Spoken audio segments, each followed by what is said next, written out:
ದಾವಣಗೆರೆ ಜಿಲ್ಲೆಯ ಜಗಳೂರು ಪಟ್ಟಣದ ವಾಲ್ಮೀಕಿ ಭವನದಲ್ಲಿ ತಾಲೂಕು ಆಡಳಿತ, ತಾಲೂಕು ಪಂಚಾಯಿತಿ, ಸಮಾಜ ಕಲ್ಯಾಣ ಇಲಾಖೆ ಹಾಗೂ ಪಟ್ಟಣ ಪಂಚಾಯಿತಿ ಸೇರಿದಂತೆ ವಿವಿಧ ಇಲಾಖೆಗಳ ಸಹಯೋಗದೊಂದಿಗೆ ಡಾಕ್ಟರ್ ಬಿ.ಆರ್. ಅಂಬೇಡ್ಕರ್ ಅವರ 135ನೇ ಹಾಗೂ ಡಾಕ್ಟರ್ ಬಾಬು ಜಗಜ್ಜೀವನ್ ರಾಮ್ ಅವರ 119ನೇ ಜಯಂತ್ಯೋತ್ಸವ ಕಾರ್ಯಕ್ರಮವನ್ನು ಹಮ್ಮಿಕೊಳ್ಳಲಾಗಿತ್ತು.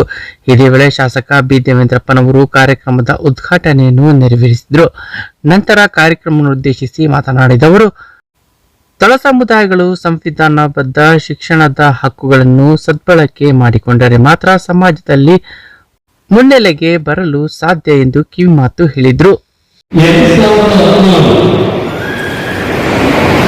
Doctor B R. ಅಂಬೇಡ್ಕರ್ ಅವರ 125ನೇ ಜನ್ಮ ದಿನಾಚರಣೆ ಸಂದರ್ಭಕ್ಕೆ ಅವರಿಗೆ ವಿಶ್ವ ಜ್ಞಾನ ದಿನಾಚರಣೆ ಅಂತ ಘೋಷಣೆ ಮಾಡಿದ ದಯಮಾಡಿನ ತಿಳ್ಕೋಬೇಕು.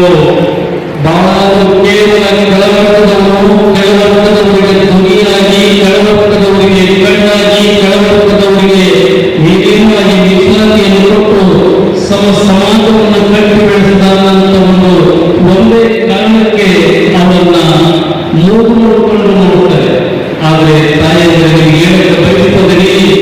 ಈ ಸಂದರ್ಭದಲ್ಲಿ ಕೆಪಿಸಿಸಿ ಎಸ್ಟಿ ಘಟಕದ ಮಾಜಿ ರಾಜ್ಯಾಧ್ಯಕ್ಷ ಕೆಪಿ ಪಾಲಯ್ಯ, ತಹಸೀಲ್ದಾರ್ ಸೈಯದ್ ಕಲಿಮುಲ್ಲಾ, ನಿವೃತ್ತ ಪ್ರಾಧ್ಯಾಪಕ ಪ್ರೊಫೆಸರ್ ಲಿಂಗಪ್ಪ, ಸರ್ಕಾರಿ ನೌಕರರ ಸಂಘದ ತಾಲೂಕಾಧ್ಯಕ್ಷ ಎಎಲ್ ತಿಪ್ಪೇಸ್ವಾಮಿ, ತಾಲೂಕು ಕಾರ್ಯನಿರ್ವಾಹಕ ಅಧಿಕಾರಿ ಕೆಂಚಪ್ಪ, ಪಟ್ಟಣ ಪಂಚಾಯಿತಿ ಮುಖ್ಯಾಧಿಕಾರಿ ಲೋಕನಾಯಕ್, ವಕೀಲರ ಸಂಘದ ತಾಲೂಕಾಧ್ಯಕ್ಷ ಟಿ ಬಸವರಾಜ್, ಗ್ಯಾರಂಟಿ ಯೋಜನೆ ಅನುಷ್ಠಾನ ಸಮಿತಿ ಅಧ್ಯಕ್ಷ ಶಂಶೀರ್ ಅಹಮದ್, ಕ್ಷೇತ್ರ ಶಿಕ್ಷಣಾಧಿಕಾರಿ ಹಾಲಮೂರ್ತಿ, ಸಿಡಿಪಿಒ ಬೀರೇಂದ್ರ ಕುಮಾರ್, ಸಿಪಿಐ ಸಿದ್ದರಾಮಯ್ಯ, ಸಮಾಜ ಕಲ್ಯಾಣ ಇಲಾಖೆ ಸಹಾಯಕ ನಿರ್ದೇಶಕ ಅಶೋಕ್ ಕುಮಾರ್, ನಿವೃತ್ತ ಅಧಿಕಾರಿ ಬಿ ಮಹೇಶ್ವರಪ್ಪ, ಕಾರ್ಯನಿರತ ಪತ್ರಕರ್ತರ ಸಂಘದ ಅಧ್ಯಕ್ಷ ಲೋಕೇಶ್ ಎಂ ಐಹೊಳೆ, ಕನ್ನಡ ಸಾಹಿತ್ಯ ಪರಿಷತ್ನ ಅಧ್ಯಕ್ಷೆ ಸುಜಾತಮ್ಮ, ದಲಿತ ಮುಖಂಡರಾದ ಕುಬೇಂದ್ರಪ್ಪ, ಪೂಜಾರ್ ಸಿದ್ದಪ್ಪ, ಕುಬೇರಪ್ಪ, ಬಸವರಾಜ್, ನಾಗಲಿಂಗಪ್ಪ, ಗೌರಿಪುರ್ ಕುಬೇಂದ್ರಪ್ಪ, ಕುಮಾರ್ ನಾಯಕ್ ಸೇರಿದಂತೆ